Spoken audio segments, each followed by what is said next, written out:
para na porta da casa deste rapaz, dessa criança ainda, com 12 anos, um homem, todo vestido de branco, cheio de anéis de ouro, assim muito cheio da grana, prometendo levá-lo para a cidade, para ele ter estudo, se formar doutor. Em troca, ele ajudava a família. Olha só.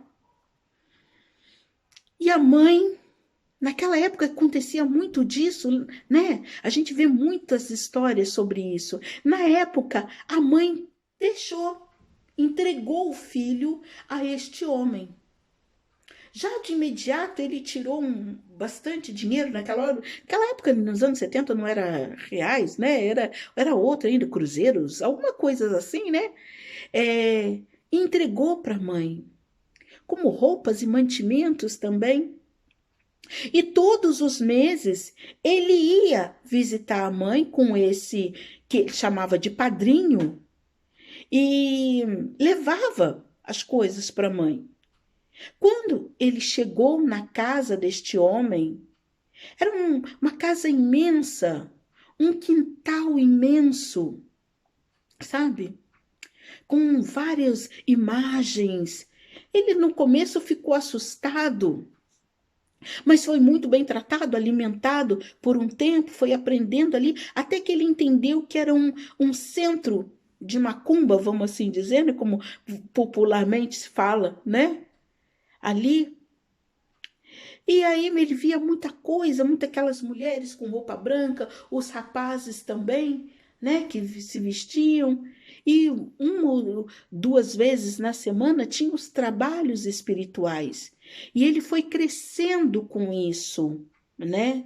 Ele foi crescendo. Aquele homem que ele chamava de padrinho era poderoso na cidade, todo mundo o respeitava, assim. E ele achava aquilo legal. Ele tinha o que comer, tinha o que se vestir, todo mundo o respeitava e tinha medo dele. E era procurado por muita gente.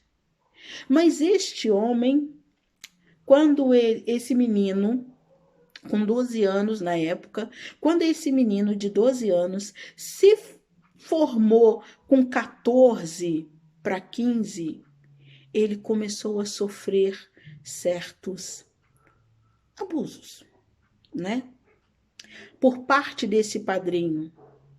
Ele não gostava daquilo, mas achava normal, não conhecia outra vida. E esse homem, então, além de praticar isso com ele, e todos os meses mandava mantimento, ele ia visitar a mãe, a vida da família tinha melhorado um pouco, os irmãos já não passavam fome, né? Ele também o ensinava todas as práticas dos trabalhos espirituais da feitiçaria, porque um dia ele iria tomar o lugar daquele padrinho, como aconteceu, né? Só que naquela época ele falou, eu não entendi o que era esse negócio de homossexual, que ele falou, eu não era, eu sentia prazer com outra mulher, tanto que ele se casou com outra mulher. Né? Ele se casou com outra mulher, não, ele se casou com uma mulher, tiveram 3 filhos. E dentro daquilo que ele falou, ele tudo que se visava ali era apenas fazer o bem, né? Em troca de muito dinheiro. O que a pessoa pedia, se era o bem ou se era o mal, ou era para tirar, ou era para fechar o corpo, ele estava fazendo. Ele chegou a receber um sítio, que isso eu vou contar a história para vocês mais à frente, tá? Ele recebeu um sítio de uma senhora que queria um rapaz que estava prestes a casar na época, mas a senhora se apaixonou por ele, ele fez um trabalho de amarração. Teve consequências pesadas que eu vou contar em outro vídeo, não nesse. Nesse eu estou contando como que ele, feiticeiro, bruxo, pai de santo, depois se tornou um missionário, né? E ali ele recebia gente da famosa, gente do dinheiro, né? Traficantes, políticos, sabe? O que era importante era o dinheiro. E ele ficou tão famoso quanto o padrinho e muito respeitado naquela cidade. Mas mesmo assim, quando chegava determinadas épocas, no Natal, Dia das Crianças, o barracão lá entregava presentes, né? Ele falava, fazia o mal, a pessoa chegava aqui, eu quero que uma pessoa vá para a terra dos pés junto. Ele falou, simplesmente eu fazia o trabalho com o coco, espatifava o coco no chão e pronto. A pessoa tinha um AVC ou ficava, né, assim, impossibilitado, ou então outras coisas mais. Ele falou, eu só não cheguei ao ponto de fazer, que ele fala, isso, eu não cheguei ao ponto de fazer ritual com crianças. Por isso que eu falo muito para vocês, gente, tomem muito cuidado com vossas crianças. Tomem muito cuidado. Eu levo minha filha até hoje para a escola. Ali do meu lado. Sério mesmo. Independente de onde nós estejamos. Porque ali é um país mais calmo, porque não sei o quê. A maldade está nas pessoas. Sabe? Porque no Brasil é isso. A maldade está nas pessoas. Tem que se tomar muito cuidado mesmo com os filhos da gente, crianças que desaparecem, né? Eu lembro dos vídeos que eu colocava, porque eu não acionava a monetização, né? Desculpa, gente. Eu tive que parar, mas ainda coloco lá na página, né? E coloco no meu Insta. Depois eu deixo o link do meu Instagram aí para vocês, tá bom? Então, mas voltando. E então ele achava que uma mão lavava a outra, vamos dizer assim. Até que ele casou, teve 3 filhos. 2 rapazes e uma menina, né? E dava de tudo para os filhos. Tudo que os filhos queriam, ele dava. A mulher que o filho queria, tudo assim, porque ele estava preparando o filho dele também para isso. O mais velho estava preparando para isso. Mas, mesmo ele não tendo feito nada de ritual com criança, mas ele fazia demais. Os chás, as ervas certas, né? Mulher chegava lá, principalmente as mulheres da vida, chegavam lá as raparigas, né? E precisava, mulher que traía o marido, chegava e ele passava o chá, dava o chá, e lá mesmo a mulher ficava de um dia para o outro e, sabe? Então, querendo ou não, também é uma coisa errada com criança, que tem certas palavras que aqui eu não posso estar falando, né, gente? Vocês sabem disso. Mas um dia, no auge da vida dele, quando ele achou que nunca fosse mudar, que nunca a vida fosse lhe colocar à frente, que ele falou que isso foi até bom que aconteceu, porque Deus o salvou, Jesus o salvou, né? Quer dizer, salvou de uma certa forma, porque ele ainda vai ter que pagar muito as coisas erradas que ele fez. O filho saiu numa noite de verão, foi a festejar com os amigos, tomou cervejas, tudo assim. Voltando para casa, ele sofreu um acidente. Ficou em coma. Foi direto para a Santa Casa, no particular, chamou os melhores médicos que tinha. E quando ele estava no quarto ali, naquele corredor, um homem, todo de chapéu preto, vestido, soltou-lhe uma gargalhada. Ele olhou assim e falou, por que você está rindo? Na hora ele não notou do que se tratava. Era uma pessoa que estava ali. Aí ele falou assim, o seu filho é meu. Eu vim cobrar. Mas ele, cobrar o quê? Eu não fiz nada para você. E o homem sempre rindo. Aí falou assim, você não fez nada para mim? E para essa gente? Que ele via crianças ali correndo, e ele achava aquilo um absurdo. Dentro de um hospital, aquelas crianças gritando, aquelas mulheres vestidas de noiva, homens, sabe? Falando, gritando com ele, que ele ficou tão atordoado que ele desmaiou. E aí pegaram, né, tudo. Quando ele voltou a si, ele entendeu que não eram pessoas vivas no plano terreno que estavam ali, eram pessoas do plano espiritual, mas aquelas pessoas que ele tinha ajudado a levar para o umbral. Eu chamo de umbral, gente, para o inferno, né? Que tinha ajudado, que prejudicou.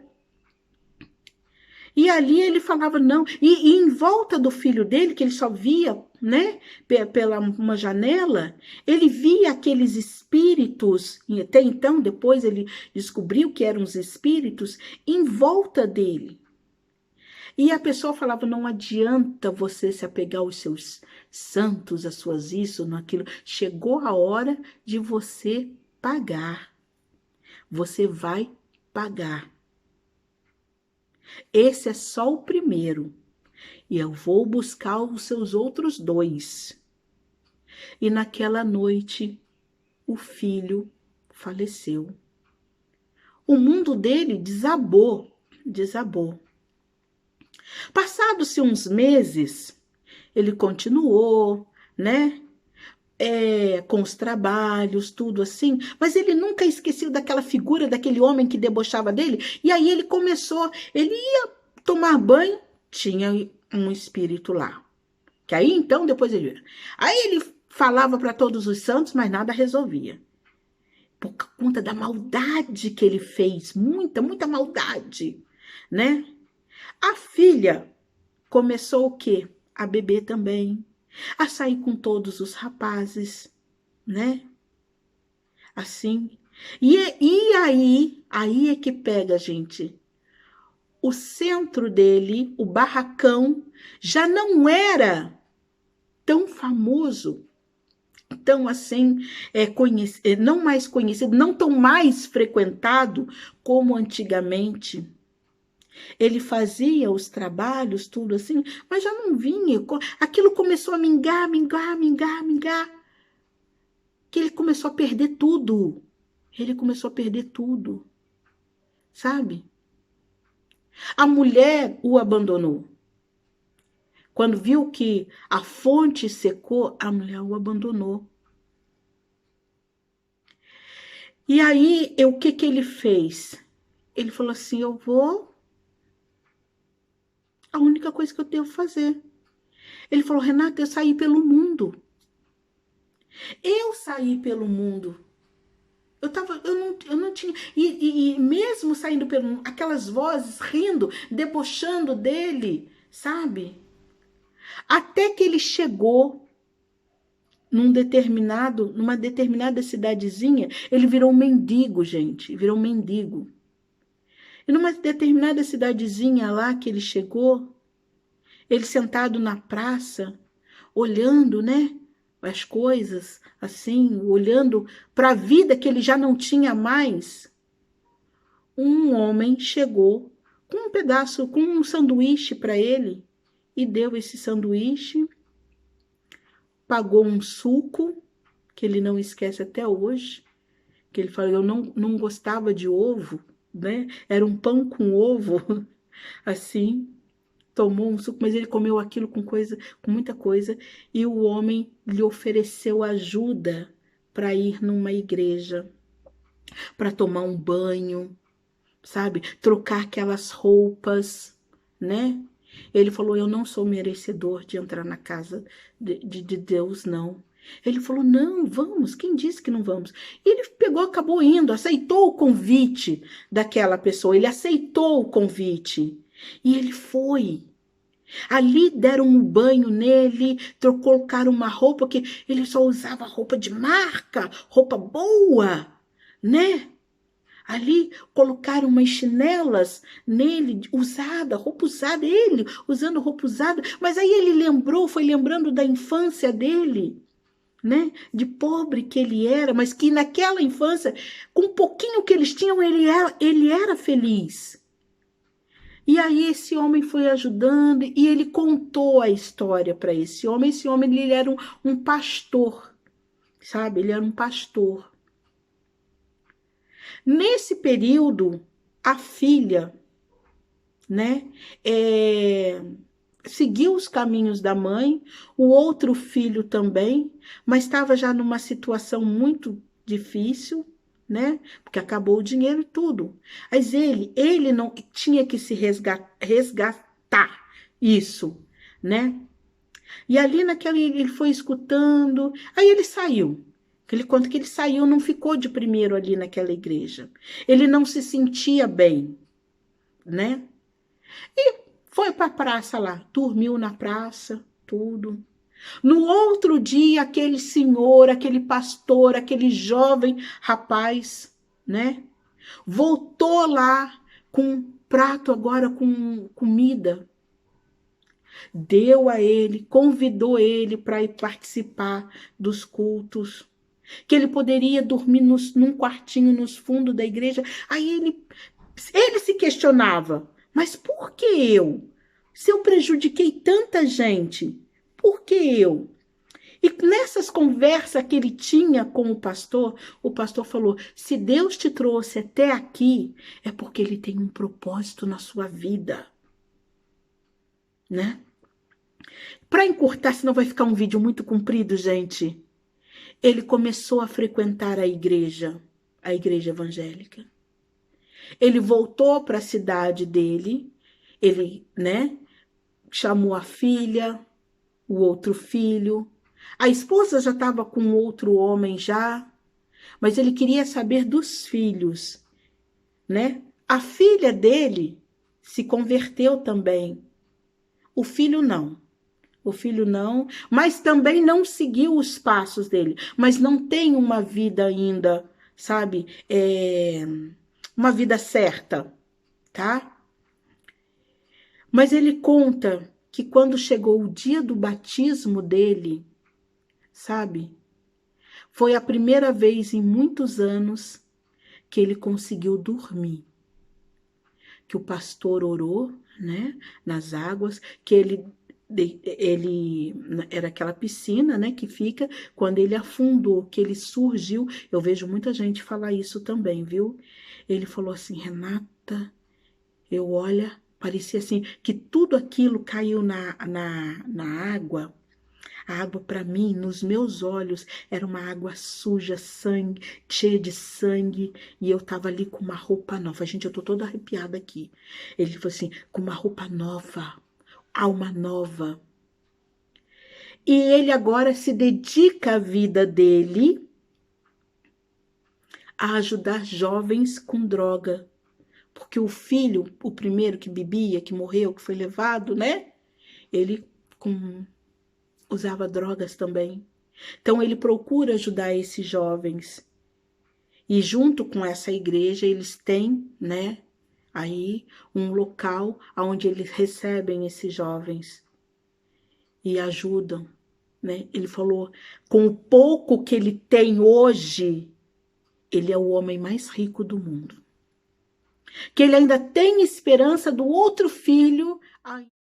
Eu espero, gente, imensamente que você, que essa história possa ter mexido um pouquinho com você. Se você está assim, em ponto de fazer alguma coisa, desista. Em ponto de fazer, que eu digo, gente, uma maldade, um pacto, alguma coisa, desista, gente. Porque tudo isso, esse prazer é momentâneo. As consequências são sérias. Tomem muito cuidado com isso. Cada um tem o livre arbítrio para seguir. Você tem o seu livre arbítrio, pronto, acabou. Você faz da sua vida o que você quiser, mas depois não reclama das consequências. Não adianta você reclamar, né? E é isso aí. Procure a Deus, né? Seja no kardecismo, seja ou na católica, seja na evangélica, mas procure a Deus, procure chegar até Ele, respeitando o ser humano sem o prejudicar. Você não precisa gostar assim, mas o respeite. Eu acho, na minha opinião, que o maior amor pelo seu semelhante é o respeito, mas não o prejudique, né? Bom, gente, o vídeo ficou comprido, mas eu espero que vocês tenham gostado, tá? E eu vou estar trazendo outras histórias aí para contar para vocês, tá bom? Tomem muito cuidado com o ocultismo, com essas coisas, não mexam com isso, não. E eu tenho visto jovens, sabe? Jovens achando que fazendo certas brincadeiras, fazendo certas orações, abrindo portais, tá bom? Fiquem todos com Deus, que os anjos de luz, os seres de luz invadam o coração de cada um, ok? Beijos, até a próxima.